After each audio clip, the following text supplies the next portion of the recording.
Nathalie Guéchy, bonjour, bienvenue On n'est pas du monde. Alors, vous êtes directrice générale de l'organisme Contact Aînés, qui est basé ici dans la région de la Capitale-Nationale, à Québec.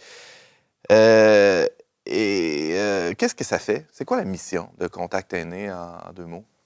Briser l'isolement des personnes aînées. Donc, on parle aînés 55 ans et plus. Ah oui? Si jeune que ça? Ouais.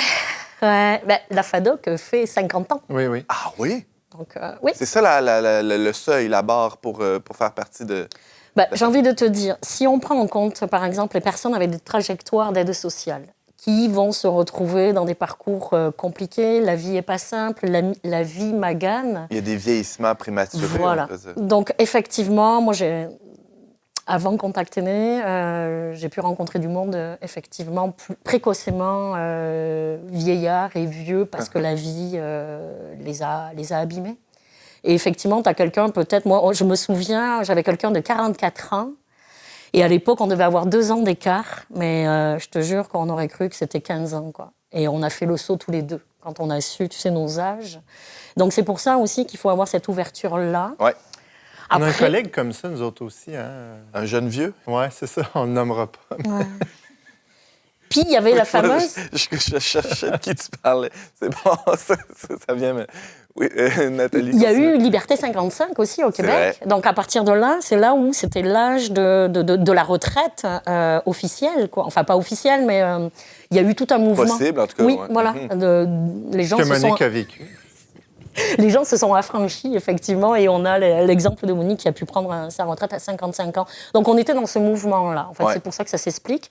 Après, ce qu'on fait aussi, c'est de l'intergénérationnel. C'est faire rencontrer les jeunes, les aînés. Donc, on a des projets, tu vois, en CHSLD, où on a des aînés qui sont quand même l'angle mort du vieillissement, on ne les voit pas trop. Hein. Donc là, nous, on amène des jeunes de primaire, 7-8 ans, qui viennent comme un peu en cours de récréation.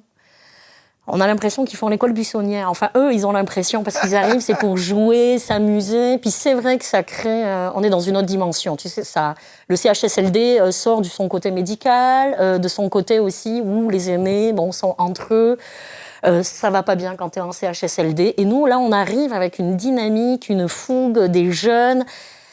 C'est vachement inspirant parce que déjà, quand on arrive avec ces jeunes qui arrivent à 17, à la queue leu-leu, déjà, c'est pas attendu qu'on ait 17 jeunes de 7-8 ans qui arrivent dans un CHSLD.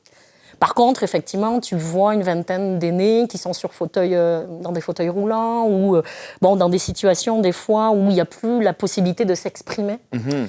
Donc, ils vivent des incapacités et puis, des choses difficiles aussi. Et là, on arrive et c'est l'espace-temps qui s'arrête et on s'amuse, on fait les fous. Et moi, j'aime dire que j'organise le chaos. Mais le chaos organisé et contrôlé. Et c'est un moment qui s'arrête dans le temps où on se libère de quelque chose qui n'est pas attendu. Et puis, tout le monde est heureux. Ça se voit dans les yeux des aînés, ça se voit dans les yeux des enfants. Et j'ai même la croyance qu'on crée peut-être des vocations à ce moment-ci. Vous rendez possible ce moment où on n'est pas dans un protocole ou dans une suite d'actes médicaux où on est vraiment dans l'humain pur et dur. Là. C'est ça, dans une relation où on touche à l'essentiel, finalement. J'ai envie de te dire, c'est un moment de liberté, finalement. Ah ouais? Parce que les jeunes, 7-8 ans, ne sont pas formatés ou formés en tant qu'adultes. Donc, il y a cette innocence-là, cette naïveté. Il y a cette dynamique-là aussi, parce qu'ils viennent coopérer, puis ils viennent aussi se substituer s'il est né à une incapacité. Et un exemple de ça, par exemple? Alors, je t'explique. On joue sur des jeux, lancer des dés. Tu sais, c'est un serpent-échelle. Et c'est les jeunes qui font les pions. Et si, par exemple, l'aîné ne peut pas jeter le dé en mousse, qui est quand même adapté pour l'aîné qui est gros, c'est le jeune qui va le faire. Donc, il y a toute une dynamique d'entraide, de coopération, d'aide, qui est très formateur pour le jeune qui est en construction et qui vit ça aussi avec ses camarades. Et c'est intéressant de le déplacer au CHSLD. Et pour les aînés, ce qui est intéressant, c'est qu'on amène une fraîcheur, une vivacité. Et je pense aussi, j'ai cette croyance-là, qu'on fait de la réminiscence, c'est-à-dire que peut-être des gens qui peuvent plus s'exprimer revivent à l'intérieur des souvenirs, peut-être revoient les frères et sœurs, s'ancrent peut-être avec des souvenirs. Il y a des choses qui se vivent intérieurement à défaut de pouvoir l'exprimer. Parce que certains n'ont pas eu de petits-enfants, puis à l'inverse, certains de ces jeunes-là n'ont pas eu nécessairement de contact avec leurs grands-parents toujours. Là, donc, j'imagine. Effectivement. Et puis bon, après, on a aussi un Québec qui est métissé, qui est... moi, je suis immigrante aussi, donc il y a aussi tout ce défi-là aussi, quand on est immigrant, où on a quitté notre famille, on n'est plus en contact avec des aînés. Ouais. Donc c'est ça aussi qui est intéressant, et c'est la proposition aussi de Contact Aîné. C'est on peut-tu se retrouver, on peut-tu vivre ensemble et faire des choses... et c'est ça la magie de l'intergénération, finalement. Ça me fait penser à une collègue qu'on a ici au Verbe, là, qui travaille comme animatrice de vie d'agent de pastoral dans un collège de Lévis. Puis elle amène depuis presque 10 ans ses élèves à la résidence du Précieux Sang, qui n'est pas très loin, une fois par mois. Puis il crée des liens tout au long de l'année. Ils jouent aux cartes. Puis elle dit, c'est ça, c'est beaucoup, finalement, c'est quelque chose qui sort du programme. On est dans la gratuité, dans quelque chose de désintéressé, finalement. Puis c'est beau, les relations qui se créent. Ben, j'ai envie de te dire, on sort du programme de l'éducation, mais ce qu'on ne réalise pas, et ce que les jeunes ne réalisent pas, c'est qu'ils font des compétences transversales. Absolument. Ben et en fait, je pense que des fois, c'est quand même vachement important. Parce qu'on est en devenir, on a des citoyens en devenir, des humains en devenir. Et moi, je pense aussi qu'on sème des graines d'empathie. Ah, mais c'est ça, c'est l'expérience la plus formatrice qu'on peut vivre, de le vivre réellement. Pas quelqu'un qui dit, bon, mais tu vas faire ça, tu vas aller là, puis là, tu vas parler avec une aînée. Puis, tu sais, c'est très naturel, finalement, que ça soit comme ça. Et puis aussi, l'impact qu'on a quand on agit, on intervient au CHSLD, c'est que l'aîné qui a vécu ce grand moment de liberté, de joie, puis on ne sait pas qu'est-ce que ça procure, mais tu sais, c'est des bons sentiments. C'est sain, c'est des bons sentiments. Si après, il y a l'infirmière qui vient, qui dit il faut venir prendre vos médicaments, ou il y a une piqûre, il y a quelque chose. L'humain, il est détendu à ce moment-ci parce qu'il vient de vivre. Voilà. Donc là aussi, on est dans quelque chose de vachement important pour les soignants, où on a effectivement le patient qui va être disponible. Et ça aussi, c'est un bienfait, en fait. Monique? J'ai accompagné Nathalie pour la première fois à une de ces activités-là il y a à peine un mois. Puis c'est vraiment magique, là. On voit dans le regard de l'enfant, parfois qui... bon, ça dure 1 heure et des poussières, là. C'est pas la journée entière, mais il reste que j'ai pu constater sur place là, que l'enfant peut être un peu intimidé au tout début, là, parce que, bon, l'activité que nous avions, là, c'était à partir de musique, puis bon, c'était super chouette. Puis, dans un milieu qu'il ne connaît pas. Puis bon, exactement. Mais au bout de l'heure, là, il s'est développé un lien. Puis la même chose du côté de la personne aînée. Là. C'est vraiment quelque chose de... Puis ça, on le répète, là, Nathalie le répète plusieurs fois par an. Est-ce que c'est vous qui approchez les écoles ou c'est les écoles qui vous le demandent? Ben nous, moi, je me qualifie d'agitateur. C'est-à-dire qu'en fait, si tu regardes ça, on a 2 solitudes. On a une école primaire sur un territoire donné. On a une école primaire et on a un CHSLD. Ils sont chacun, en termes d'organisation, enfermés et enfermants, entre guillemets, hein, bien entendu. Et ça ne se côtoie pas. Et pourtant, les jeunes viennent à pied. Tu sais, c'est 10 minutes, donc on travaille aussi sur les saines habitudes. Donc nous, en fait, on se met en contact et on fait la liaison. Et on fait la proposition et on soutient aussi financièrement pour que l'activité ait lieu aussi. Voilà. Donc c'est le côté agitateur de décider, justement, c'est ça aussi, Contact Aîné, c'est d'aller où on n'est pas attendu, faire des choses qui sont pas habituelles, sortir un peu du carcan aussi, de ces obligations-là, parce que sincèrement, on le sait tous, hein, je pense qu'il y a une valeur quand même ajoutée. Quand le jeune rentre au CHSLD, vit ce moment, tout en s'amusant, parce qu'en plus, ce qui est intéressant, c'est le côté ludique, le jeu. Il n'y a rien de mieux. Ça rejoint les deux générations. Et à partir de là, je pense qu'on a des cadeaux de la vie, ça c'est sûr, mais on revient tous avec des étoiles dans les yeux, quoi. C'est qu'on découvre que... j'imagine les jeunes découvrent qu'il ils sont quelque chose, ils sont quelqu'un, et pas au regard de la performance ou des notes qu'ils vont avoir à tel dictée ou à tel examen, mais dans, justement, vous parliez d'empathie, d'être attentif aux besoins de l'autre à côté. Il y a une gratification qu'ils vont expérimenter ou un sentiment de plénitude, même, j'oserais dire, à nouer, entretenir et développer une relation complètement gratuite, comme le disait James. Ouais. Ben, on a le jeune qui a la liberté d'être ce qu'il est à ce moment-ci et qu'il n'est pas dans l'obligation de rester assis, c'est ça. Et puis en plus avec le jeu, donc c'est vraiment formidable. Et je pense que tu peux te découvrir aussi en tant que jeune, en dehors de ton école, de ta structure, et tu peux te permettre des choses aussi. Et puis il y a cette interaction-là, parce que tu ne sais pas sur qui tu vas tomber. Donc, il y a des choses qui, des fois, sont lunaires. On a une madame qui disait « Ah, mais c'est mes enfants, ben, je repars avec vous !» Tu sais, il y a des moments comme ça, d'inattendus, d'adaptation, je te dirais, et on ne sait pas qu'est-ce qui va arriver. Donc, il y a cette magie-là qui est extraordinaire. Et moi, j'ai envie de dire, tout peut arriver, mais dans le meilleur des mondes. Et puis, on s'amuse. Moi, je trouve que ce qu'on va retenir, c'est qu'on s'est amusé. Et rappelez-vous, c'est quand la dernière fois que tu t'es amusé, quand tu étais à l'école, que tu étais gamin? Parce qu'on est toujours dans l'obligation d'eux, on est effectivement dans la performance, dans ce qui est attendu. Assis-toi, fais pas de bruit, on te donne tout le temps des indications. Mais là, au moins, il peut se lâcher. C'est sûr que ceux qui sont un peu en trouble de déficit de l'attention, je t'annonce qu'il y a une liberté de bouger, il y a une liberté de jouer, il y a une liberté de faire du bruit. Bon, tout ça, c'est relatif, mais je trouve qu'ils sont moins peut-être pognés, donc c'est peut-être un espace de liberté. Ouais. Les aînés aiment ça, qu'il y a de la vie aussi. Et j'ai une anecdote. J'ai une anecdote qui va résumer ça. On est dans une RPA, donc une résidence privée pour aînés. J'ai deux madames, on finit l'activité. C'est des gamins d'un CPE qui viennent, et eux, ils ont débarqué à 20. On avait fait une initiation au cirque, du jonglage, etc. Donc, ils ont 3-4 ans environ. Là. Ouais. C'était vraiment le fun. Et je les entends discuter, les deux madames qui disent « Oh, c'est bruyant !» Et moi, je m'approche et je leur dis « C'est vivant !» Et là, je pense que, tu vois, on a... je pense que ça résume, en fait, on amène la vie dans... Parce que si tu te cales sur un rythme d'aîné, c'est sûr que le rythme va être différent, ça va être plus calme, l'environnement est peut-être un peu plus contrôlé. Mais amène une bande de gamins de 3-4 ans, de 7-8 ans. Il y a un chaos, hein, je t'annonce que... Ouais. Bref, j'ai généralisé en disant ils aiment ça, les aînés, quand c'est... Mais oui. Bref, pas tous.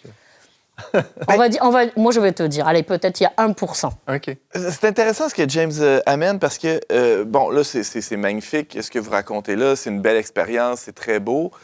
Moi, j'ai connu des aînés qui avaient de la misère à se laisser aimer, à se laisser aider dans des périodes de vulnérabilité. Comment vous entrez en contact, vous appelez contact aîné? Là?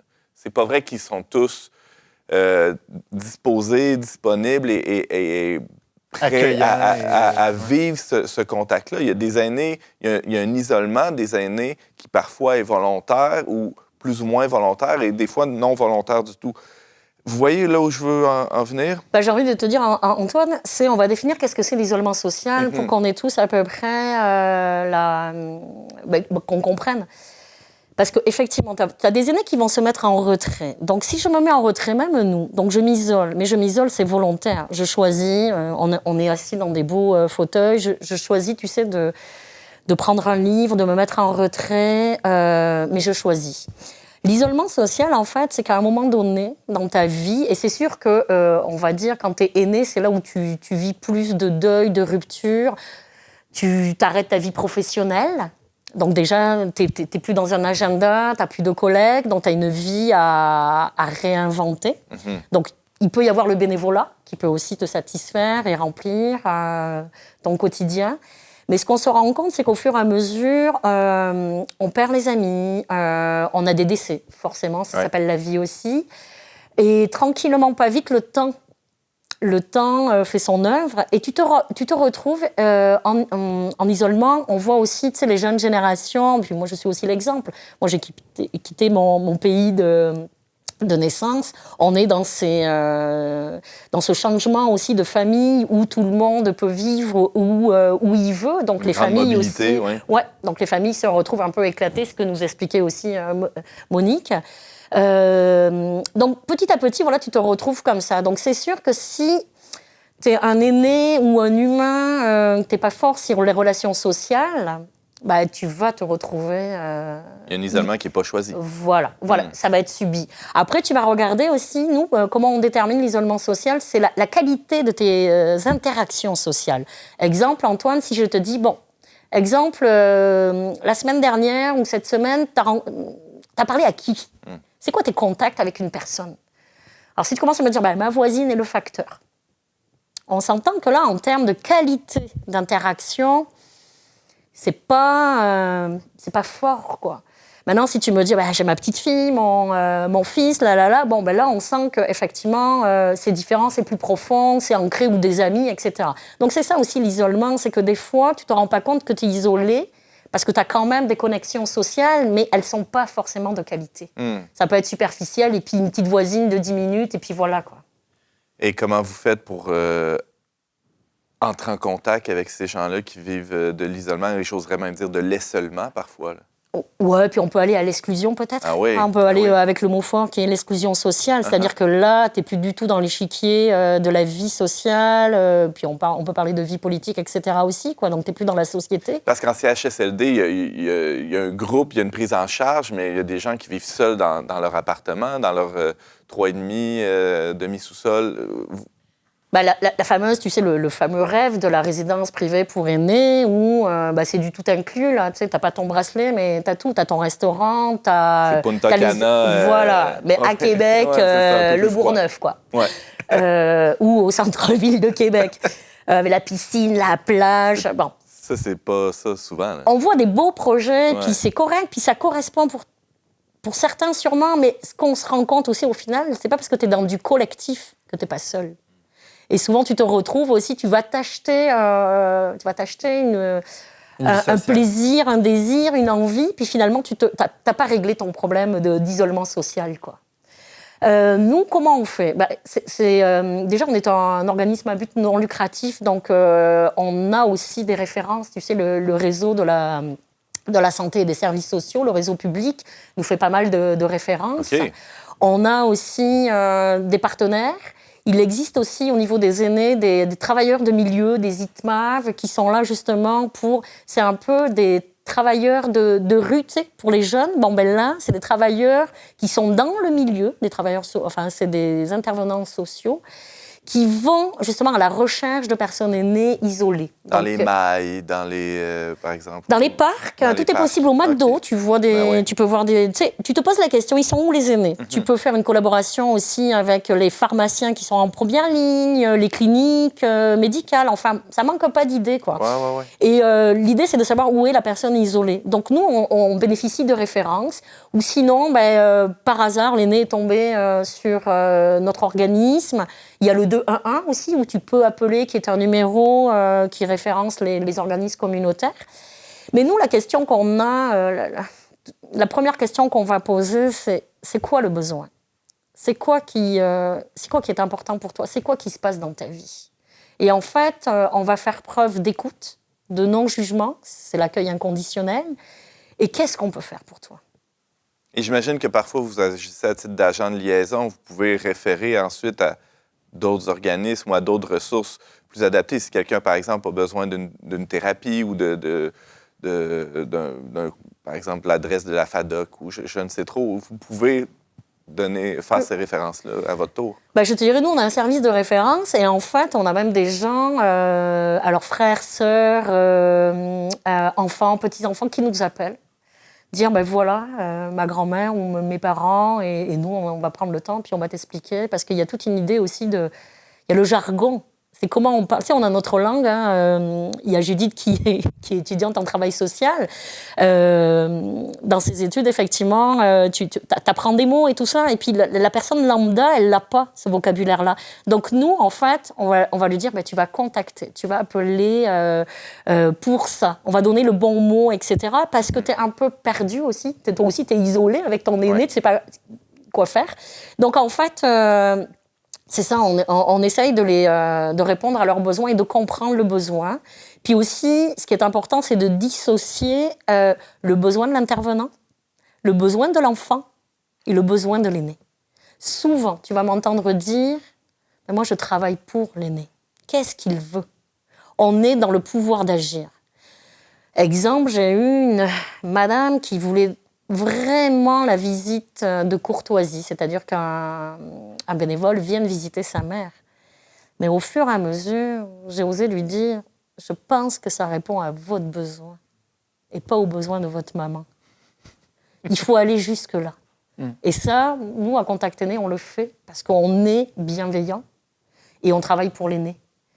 Mais en contrepartie, tu comprends que la fille culpabilise parce qu'elle est à Montréal ou elle peut être en Europe aussi. Tu sais, donc, il y a toute cette part de culpabilité. Je veux donc bien faire pour ma mère, puis je ne suis pas là. Donc, j'essaye de patcher, j'essaye de combler. Mais en même temps, Monique te le dira, elle est responsable du service de jumelage. Si l'aîné, il ne veut pas, il ne veut pas. Je t'annonce qu'un ado, là, tu lui demandes de ranger sa chambre. S'il a décidé de ne pas ranger la chambre, il ne le fera pas.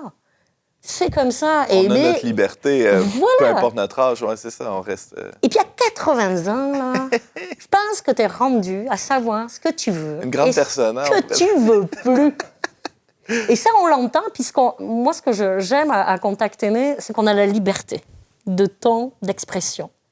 Et on se parle, et je te dirais qu'on a même des confidences d'aînés qui vont te dire, tu sais, puis on n'est pas engageant dans le sens où tu peux nous parler, parce qu'on n'est pas en lien, on n'est pas en émotion, on n'est pas de ta famille. Et on va t'écouter et on va bien comprendre. Ça, on l'a vécu, tu sais, pendant la Covid, là, où on a eu des appels de détresse horribles, où les aînés étaient pris avec je ne veux pas porter le masque, mes enfants veulent porter le masque. Tu sais, toute cette polarisation qu'il y a eu. Et on a eu plein d'appels de détresse. Et en fait, on a offert un espace où tu peux dire les choses, tu peux t'exprimer. Sans te faire juger. Parce que c'est sans ça. être infantilisé aussi. Puis c'est ça qui manque, je te dirais, un peu dans notre société aujourd'hui. Ouais. C'est où est-ce qu'on peut, à 80 ans, déballer ce qu'on a envie de dire, avoir cette liberté de dire des choses. Parce que tu vas te confronter avec la génération, tes enfants, tes petits-enfants, où tu vas être challengé. Mais à quel moment tu vas être toi et puis avoir envie de dire des choses sans filtre et d'avoir une oreille, un auditoire, et qui ne va pas te juger. Sait, toi, t'es vieille. Ou tu radotes. Ouais. Tu radotes. Mais ouais, mais tu sais, ça n'existe plus, ça. Ah non, mais t'es pas au courant, mais t'es vieille, tu comprends rien. Ça, on l'entend. Puis ça, c'est de l'agisme au passage. C'est ça. Si on peut éduquer un petit peu. C'est un peu le but de l'épisode d'aujourd'hui. Nathalie Guéchy, c'est passionnant. Alors, ça donne envie d'en connaître davantage sur Contact Aîné. Vous avez un site web, on va mettre les références. On va en avoir un nouveau. Ouh. Donc, si vous tombez, on est entre deux, si vous tombez sur l'avant-dernier site. Pour votre 50e dans 2 ans. Ah non, on l'a ouvert. Avant ça, ben. Wow. On va la voir rapidement, là, on est en cours de changer. Voilà. Alors, ça se Google de toute façon. Là, on peut tomber Ça sur se vous trouve. facilement. Merci beaucoup, Nathalie. Vous êtes directrice générale pour Contact Aîné ici à Québec.